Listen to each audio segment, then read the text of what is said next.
Bien-aimé, je suis plein de gratitude envers celui qui me donne la force, le Christ Jésus, notre Seigneur, car il m'a estimé digne de confiance lorsqu'il m'a chargé du ministère.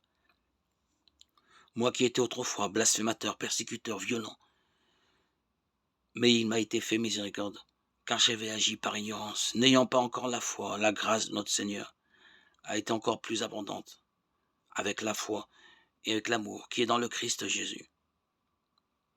Voici une parole digne de foi et qui mérite d'être accueillie sans réserve.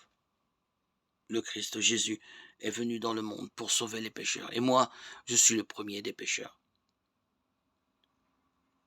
Mais s'il m'a été fait miséricorde, afin qu'en moi, le premier, le Christ Jésus, montre toute sa patience pour donner un exemple à ceux qui devaient croire en lui, en vue de la vie éternelle, au roi des siècles, Dieu immortel, invisible et unique. Honneur et gloire pour les siècles des siècles. Amen. Lecture de la première lettre de saint Paul apôtre à Timothée 1,12. Le Seigneur Jésus a appelé à son service le pire persécuteur des chrétiens. Paul n'oubliera jamais cette miséricorde dont il a été bénéficiaire. Devenu une preuve vivante du pardon de Dieu, il passera le reste de sa vie à en témoigner. Dans le Christ, Dieu réconcilie le monde avec lui. Il a mis dans notre bouche la parole de la réconciliation. 2 Corinthiens 5, 19.